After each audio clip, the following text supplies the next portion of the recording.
Hello, everyone. I'm Lydia Nashmiak, Vice President of Warsaw Institute, and it is my pleasure to welcome you to today's special event, the Untapped Potential of 3Cs initiative. Today's event is established thanks to the cooperation with the Center for Public Policy and Economic Analysis. I'm honored today to host Matej Hitner, President of the Center for Public Policy and Economic Analysis in Zagreb. Hello, good evening. Hello, pleasure to be with you. And Paweł Pawłowski, Chairman of the Foundation Council of the Warsaw Institute. Good evening. Good evening. I'm very glad to be here today with you. Thank you for the invitation. Thank you very much for your today's participation. And not to waste much time, Matej, I would like to start with you. I have a feeling that the emotions towards 3Cs initiative are changing constantly. So could you explain to us how is the 3Cs initiative perceived in Croatia, especially when we think about the differences of the Prime Minister and also the President's approach towards it. So how is it perceived in Croatia? So that is a very important topic for outside observers as well. We have a bit of a confusing situation now in Croatia where the government headed by the Prime Minister, Mr. Andrej Plenković, is strongly supportive of the 3Cs initiative, while the current sitting president is, to say so, against it. Well, he's been very critical of it. He thinks it's going to put us in an unfavorable position, and that can be viewed by some. It was viewed by some foreign media outlets as his opinions as the president being a reflection of the opinions of Croatia as a whole. I can say with great confidence that Croatia, the citizens in general, strongly support the policy of 3Cs, as the current government was primarily elected due to their policy positions, while the president was his popularity rose due to his great, I must say, great oratory style and a fighting strongman persona.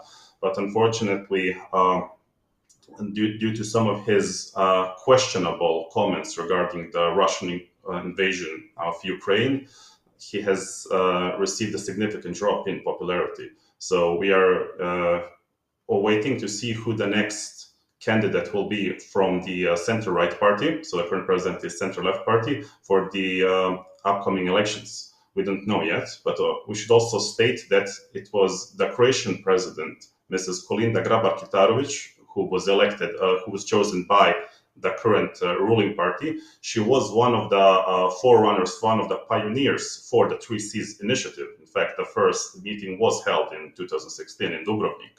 And we are hoping, we are for sure that the next candidate is going to continue that the spirit, the goals and policies that are put forward by this initiative. Yes, well, the former president, Kolinda Grabar-Kitarović, I would say she's very well known in Poland, and she's, I would say, very important person in our country as well. Paweł, so we're staying in this let's say, moment of emotions regarding Three Seas Initiative. Could you tell me how to change the reluctance of some countries towards the Three Seas Initiative, and actually why there is still some reluctance towards it? Thank you for that complex question. I think that's a wider topic. First of all, I have a feeling that the Free Seas Initiative, in some way, lost its pace, and I think if we want to engage again countries that are members of the initiative, we need to show them clear vision of what the Three Seas Initiative should be and what they can gain from that initiative. I think that's the first point.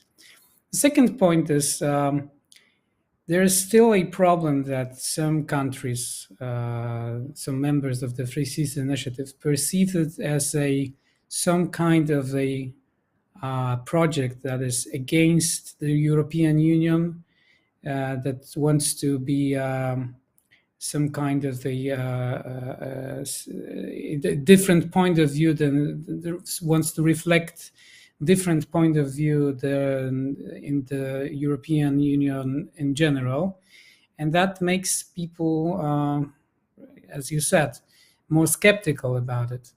And above all, well, I think that vision is key when we think about the future of the Free Seas Initiative. And what's is interesting here today, we are maybe not today, but we are almost 1 year, less than 1 year after Ukraine was given a new status of the participating partner of the Three Seas Initiative. That should be a new energy in the Three Seas Initiative, new value. But we can observe that there is no further activity in the Free Seas Initiative. We have projects that are being constructed that are constructed in different places in the Free Seas Initiative. We can see that this infrastructure is existing in many ways. We have some new projects. We have some new ideas, like, for example, Rail Carpathia. We had recently, or it's still ongoing, but the European Commission showed a new version of the 10T Trans-European Transportation Network corridors. And one of these corridors is connecting Baltic Sea, Black Sea, and Aegean Sea. This is a good message, new message for the region, that is showing very clearly that there is a huge potential we need to use to strengthen the economy, to strengthen the cooperation between our countries. And when we see it, we can look on the map and see that Ukraine is also key when we think about connections in the region. Because even though concerning Croatia, we have, I think, these Amber corridor connecting Baltic Sea and Adriatic Sea. That's a great project. But what we are lacking still, and it is very needed also in terms of the security of the region, of the eastern flank of NATO, is are good connections, effective connections between Baltic ports and Black Sea ports in Romania, Bulgaria, and also further connections with Greece and, for example, Turkey. So, and Ukraine is key here because it allows us to connect these regions and without the necessity of crossing Carpathian Mountains, which is obviously more difficult and costly to do that. Also, to construct these corridors and also to use them on an everyday basis. So we have some positive informations here, but still, I think that even this very, I don't know, insignificant thing, like the next summit will be held by Romania and it will be in Bucharest. For the second time, it will be in Bucharest. We have 12 members of the Free Seas Initiative, and I think that it could be organized in many other places. We had summits in Croatia, in Poland, in Romania. It will be second time. We had in Latvia, in Bulgaria, and what about Czech Republic or Slovakia? We had it was a digital summit because of the COVID-19 pandemic. We had that summit in Ljubljana. But there are a number of different countries that are clearly not active. Why they are not active? Because they don't see the reason why they should be active. And when the Three Seas initiative is limited only to annual meetings of presidents, which are very nice and it's good to talk, but if we want to create that cooperation to be a real one, we need to have these consultations and meetings on a more regular basis. And that needs further adjustments of the Three Seas initiative. And I think that's a great challenge. And it's a high time to ask ourselves the question how we want to organize the Three Seas initiative to be in the way we would like it to be. Thank you, Pavel. I totally agree. I think we're in a super important moment.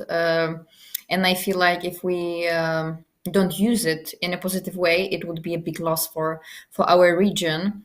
And you mentioned already some of the investments that are being done by the Three Seas investment fund. So I would like to ask Maciej, so how is the Three Seas initiative investment in Croatia looking at the moment?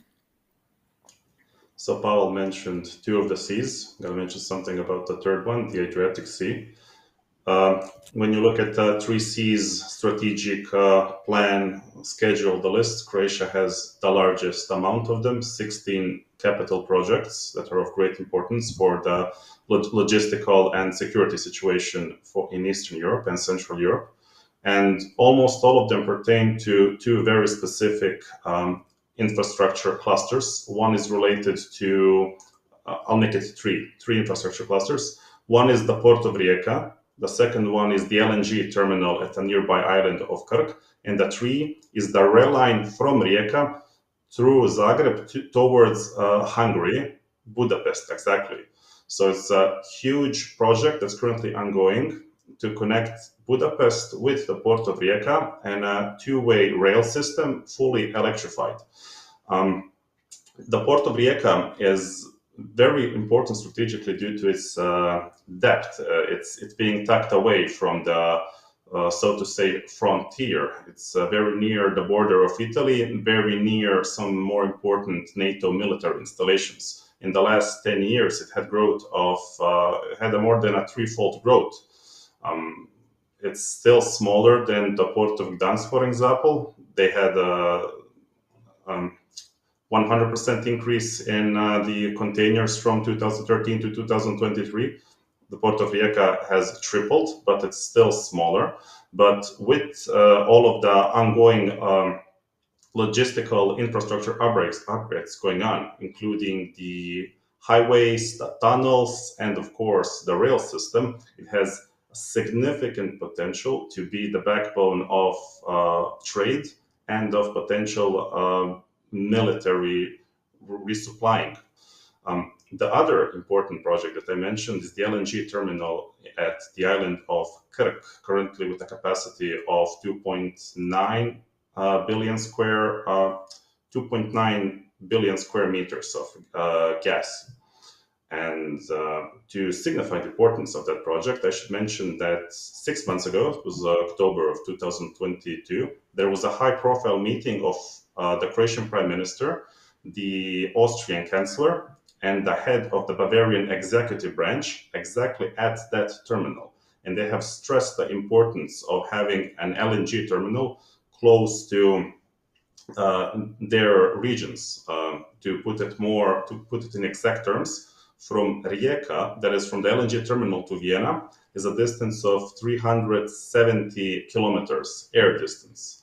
And Vienna is a massively important gas hub for Central Europe and Eastern Europe. Several natural gas pipelines intersect there. Unfortunately, we have the east to west spread of critical infrastructure, which is something we are also trying to address with the initiative.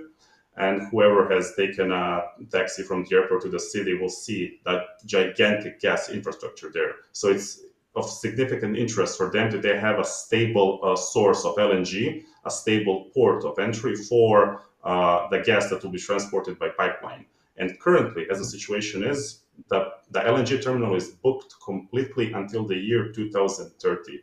And significant investment is underway to double, more than double the capacity in a few years. And I'm just going to quote what the president of the government said, Mr. Andrej Plenković. For us, we can have more than enough gas there, but it's not about us. It's about the duty we have for others. And that's why we are investing in it and we are growing it. So we can be the source of stability in case of an energy crisis for Central and Eastern Europe. Do you think that this kind of investments can satisfy the energy needs for the whole region? I mean, or they can stabilize energy security of the region? It's a start. Other LNG terminals are being built in Poland as well, in Greece as well. But the LNG terminal back when it was still the question whether it should be built funded was somewhat contentious. People said, "Why? I mean, we're just going to buy more expensive gas. We don't need it. We have Russia with its endless supply. We're just doing a stupid investment here." And now, when the situation got critical, when the Russians said, "Look, we're just gonna shut down your gas supply. We're gonna bomb your critical energy buildings," you can freeze to that. So having a backup source has proven to be an exceptionally good investment. And I'm not sure whether we can fully, at the moment, rely on the LNG terminals, but we should definitely strive towards that option. We cannot be held hostages. The entirety of Eastern Europe cannot be held hostages by malevolent actors. I completely agree. Poland is also investing a lot of money in energy right now. Recently, this year, a Polish firm PKN Orlen signed a contract with American company Semper Infrastructure for new LNG supplies. And since 2027, big LNG supplies will be sent to our country. And also because of it, we will let's say make the energy security in our region we will try to stabilize it in our region. So I have mentioned the American investments also in our region. Pavel, what do you think? Like, what is the political significance of Three Seas initiative for the United States? Well, it would be easier to answer what's the significance of the United States for the Three Seas Initiative. Yes.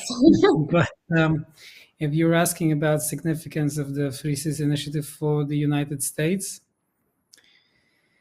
honestly speaking, I think that it's not playing any major role, and it's not perceived like that. I don't think it is recognizable by the majority of the administration.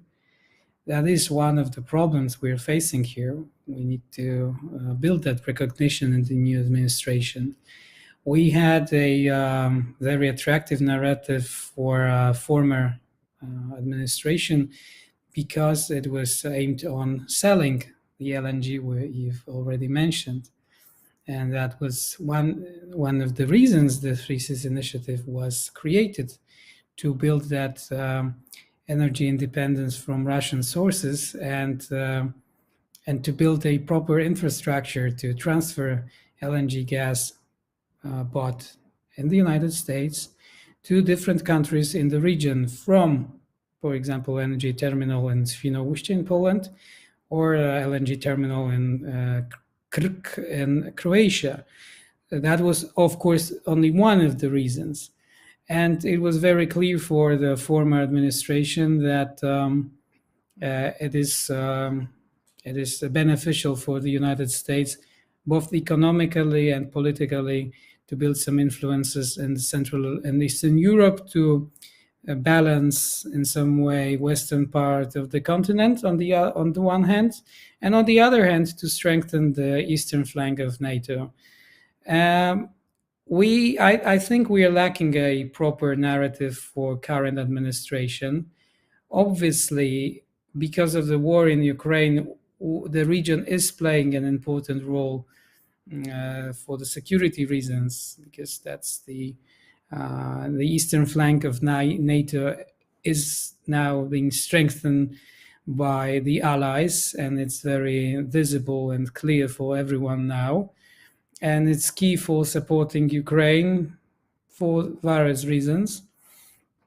But I think that it could play a bigger role in American policy, and it should, for its strategic location, for its economic potential, especially when we are concerning processes like nearshoring and nearsourcing. That is a huge chance for the Central and Eastern Europe, for countries like Poland or Croatia, of course, too. And I think that it could be part of our narrative. Other part could be, as Center for Eastern Studies is suggesting, it could be connected with electromobility, and potential of that sector could be used in that narrative, because it is important for the current US administration. On the other hand, we can say that the United States played an important role for the Three Seas Initiative, as this project as is playing for all the countries that are members of that initiative. But we need to remember that if we want this to be vivid, we need to remember that we can't always wait for the impulses from the other side of the Atlantic Ocean. We need to think ourselves for about the reasons we are cooperating and about the goals we want to achieve. Thank you, Pavel. I would say that also United States. Well, I feel like, and I am also talking to some people from the United States, and they perceive us as possible coordinators after the war of the reconstruction of Ukraine. And I hope we will have a role in this sector. Let's say. I I hope have it's another not question. wishful thinking. I hope it's not wishful thinking, but it might be. Well, me neither. Pavel, I have another question for you, because you are the co-author of the report on the role of railways in the Three Seas initiative, which will soon be published by the Warsaw Institute.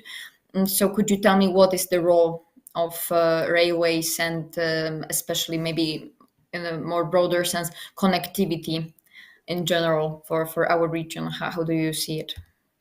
Well, Three Seas Initiative is about connectivity in the region. And I think that oftentimes we were referring to energy infrastructure that was at the core of the initiative. And we were also referring to digital infrastructure, because obviously it's attractive and interesting, and it is something new and also very important for various reasons. But we should also more often refer to transport infrastructure. And we are using roads and cars, that's very clear. And we have some better and better connections when we think about these kinds of transportation. But we need to also remember about railways.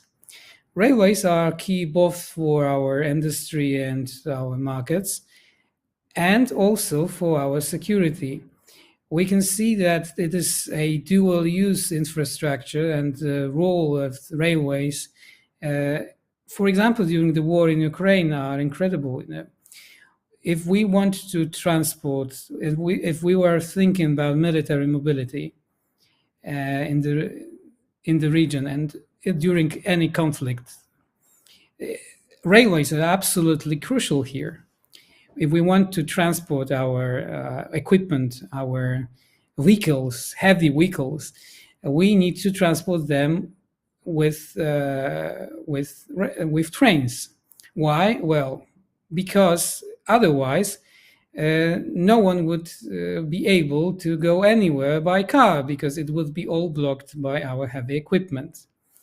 That's one of the reasons. The second reason is we want our tanks, for example, to be full of to have all the fuel they need, and if they would spend it on the way, they would be it would be very difficult for them to operate on a battlefield. That's one of the important reasons why railways are key here. Of course, it's not only used to transport vehicles; it's also used to transport any supplies.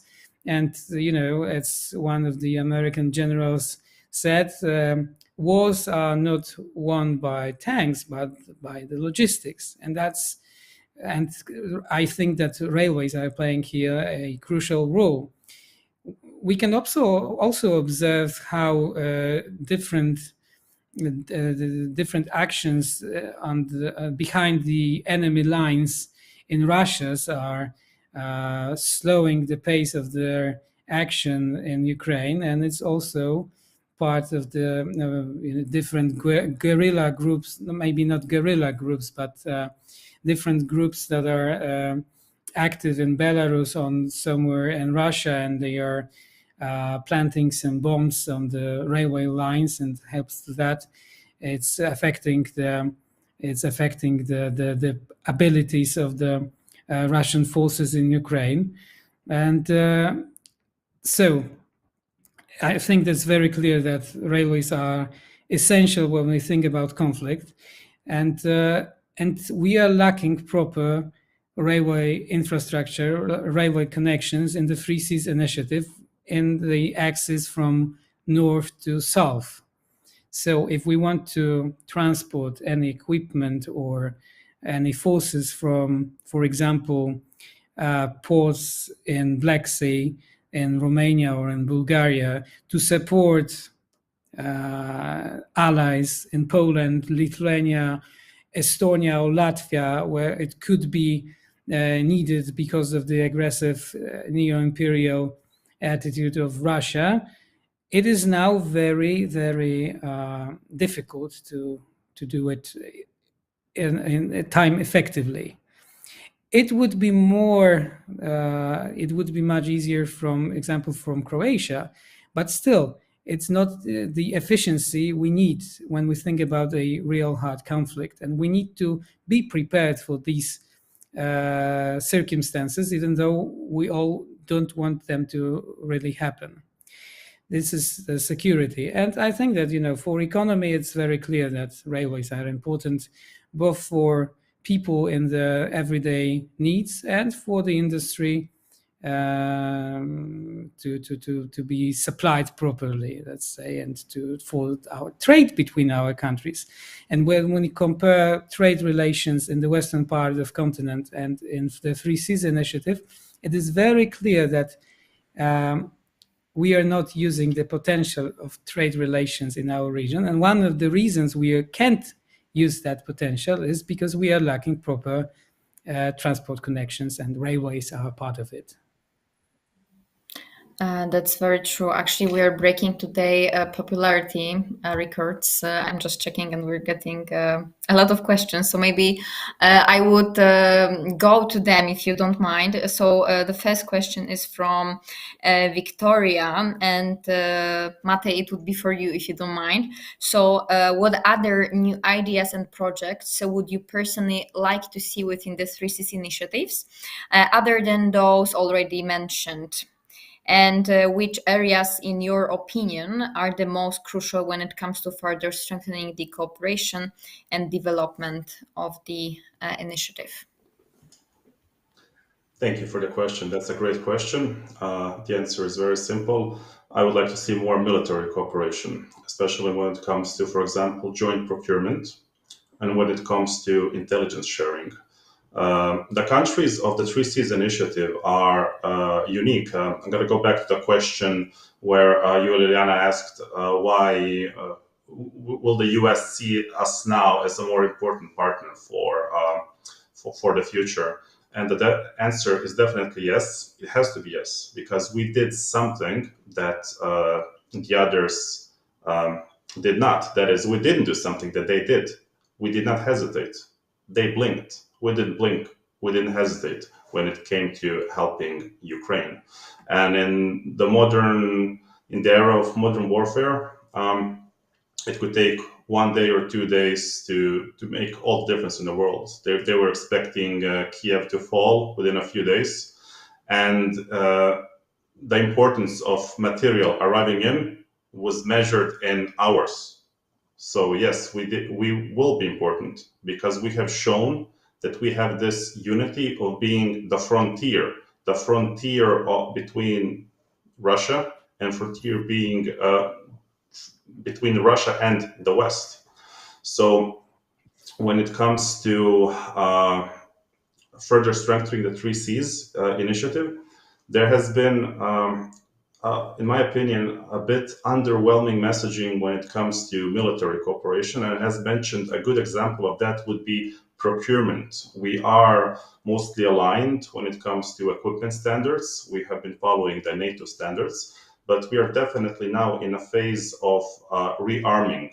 Not because all of our countries are expected to enter a hot war, but it has shown that it's always good to have equipment unstuck because once conflict emerges, such as did in Ukraine, we were able to keep the front away from Central Europe by supplying them with material from our stockpiles.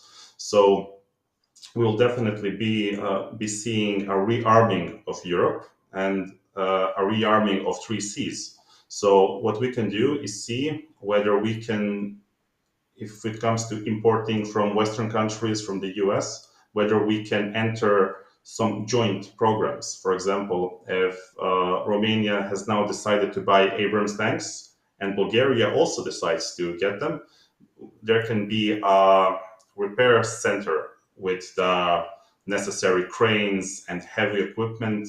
It can be in one country to cover the whole region. Also, by when it comes to education, training, etc., when done as a group effort, it will definitely decrease the fixed costs. Also, cooperation when it comes to defense production between our domestic countries. We have some great defense companies. For example, I had the honor of being in visiting the Tatra factory in the Czech Republic. They are making excellent machines. They are mine resistant, explosive resistant. So the batch I was looking at was being prepared for the Israeli Defense Forces. So definitely more cooperation when it comes to military production and procurement. Also, when it comes to intelligence sharing, a good model for that would be the cooperation of the intelligence communities of the Anglo-Saxon countries. So I believe it's called Five Eyes. So it's an organization of the intelligence agencies of the UK, USA, Canada, New Zealand, and Australia, which has a more tight cooperation and coordination when it comes to intelligence sharing. That's also a model we can aspire to implement in the Three Cs. So basically, my answer would be defense. This is the topic where we have to work, and we can also strive to be more pioneering. We are currently now under the NATO rule of minimum 2% GDP. Was 2%, Pavel? Maybe you know, was it 3%? We can go up. Poland has announced it's going to go to 5%. And it's something where all of us can work together, that if we're going to go up in military spending, we can do it together and we can do it more smartly and more efficiently. Well, for now, Poland announced 4%. However, there were some plans to increase it to 5% of GDP. However, I completely agree. And what I also see, like just not procurement, but I think we should produce something on our own. Because we have the know-how, we have the human capital, so I see the potential in this area.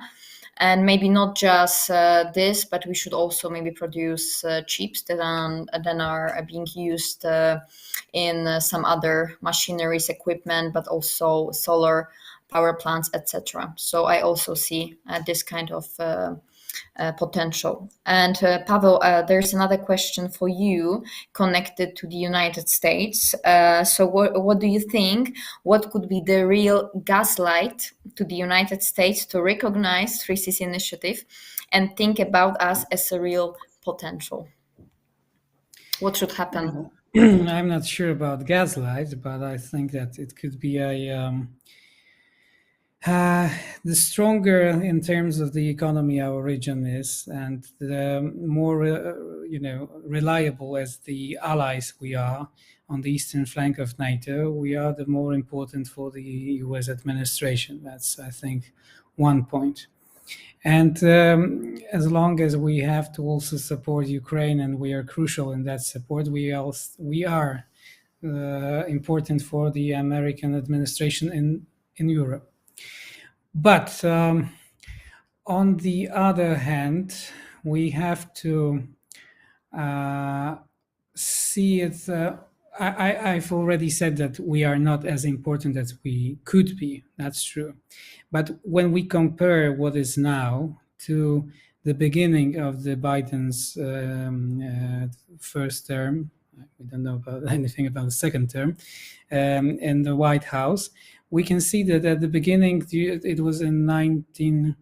It was in 3C's summit in Sofia, and the message of the United States was very clear. Well, they were not interested in being involved in any way in the 3C's initiative, and then they wanted Germany to take over this as some kind of a major partner.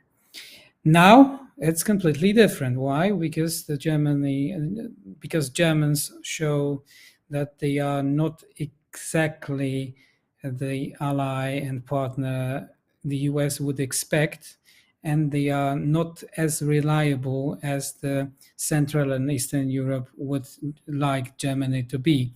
So this some kind of a crisis in perception and the real actions done by Germany affects the importance of the 3Cs initiative countries. That's, I think, one thing. But we have some positive signals. For example, today, Microsoft announced $1 billion investment in Poland in a cloud data processing center that will be located in Poland, and it will be a data center for the whole region. And this is not the first investment. We had also investment like that done by Google a few years ago. And it is showing very clearly that because our region is also an interesting market for the American enterprises and companies for the industry, it means that we can be also an important part of the policy.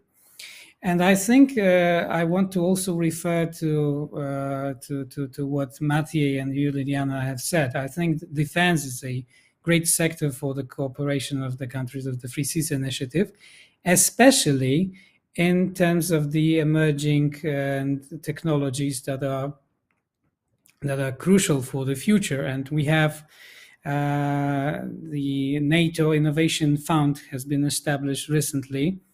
And I think that is a chance when we could be more active and show our involvement, and by our participation, we can have some shared programs, shared projects, and create some completely new types of weapon and solutions that will be supportive for our allies, also from the western part of the continent.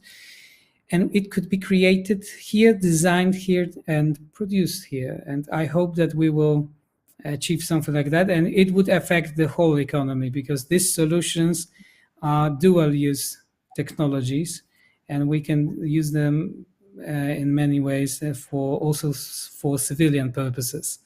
So that's the field where I also see a great potential, a great chance for all the countries of the region.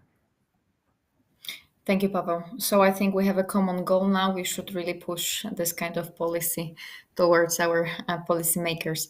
I don't know how, but the time is passing very, very quickly. So I will have like very last question for you. I know that Ukrainian partners are also watching us today.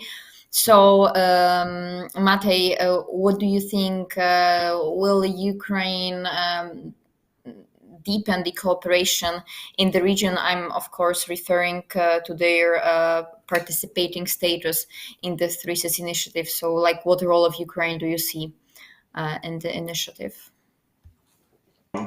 I believe that um, the Trimarium definitely has to embrace Ukraine as a future member. The time will come definitely.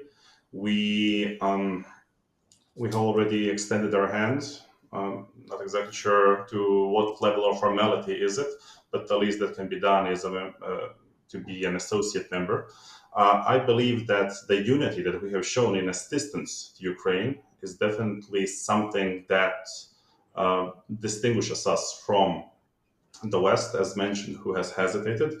We did have two outliers. We don't have to mention them right now, but we definitely have shown that we have a sense of camaraderie. So I definitely think that Ukraine, with its unique geography in regards to the rest of Europe, deserves special attention. It is the frontline state that is the border, the wall between a democratic, free, prosperous part of the world and a part of the world that's still run by a neo-Bolshevik cabal. Okay, where if you disagree with the government, you get thrown from the rooftop.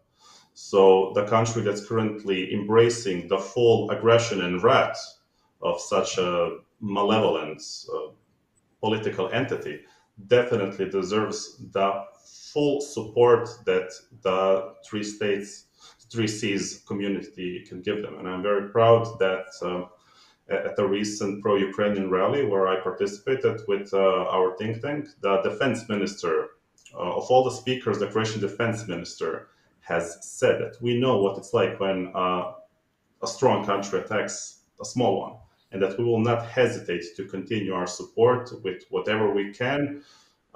We will help them. Also, there was some news today that the first batch of Ukrainian military casualties have arrived to Croatia, so injured soldiers that will be treated in our veteran hospitals. The Ukrainian community in Zagreb is also growing. We are attracting more of them. Of course, we are not even close to what Poland has done. It is truly something for the history books, the solidarity it has shown to its neighbors. But we are open. We have shown that we value friends, that we value our comrades in arms, and I'm sure that as time goes on, we will be there until the end, and that is, of course, full Ukrainian victory. Thank you very much, Matej and Pavel. I know that you already mentioned, but just to sum up the whole event, what role of Ukraine do you see in Three Seas initiative? Well, I hope that soon Ukraine will become a member of the European Union and a member of NATO. And then Ukraine will be not only a participating partner, but will be just a member of the Free Seas Initiative, because Ukraine is an integral part of the Intermarium region, a natural part of this region. And we can see it also in this concerning this transport infrastructure that it is very hard to build a effective communication corridors without including Ukraine in that. And Ukraine is a country of a incredible potential, and I think it will be beneficial both for Europe and for Ukraine. And it's not only about the economy; it's not only about defense. I think that Ukrainians are now showing us all what's the price of freedom and how to fight for freedom. And I think that's a spirit that we need in Europe, because I think that Europe, also our part of Europe, have forgotten what what are the values that are at the core of this idea. What are the values that are a basis for our existence and for our culture, for our tradition? And I think that this spirit of freedom could be very reviving for the rest of the continent. I think that is very, very well said. Thank you very much for your today's participation. I also would like to thank you, our audience, for participation as well, for asking the questions. The event will be available on our Facebook, YouTube channel, and to be sure to share today's event with those who might be interested. Thank you so much one more time, and see you next time. Thank you. Thank you.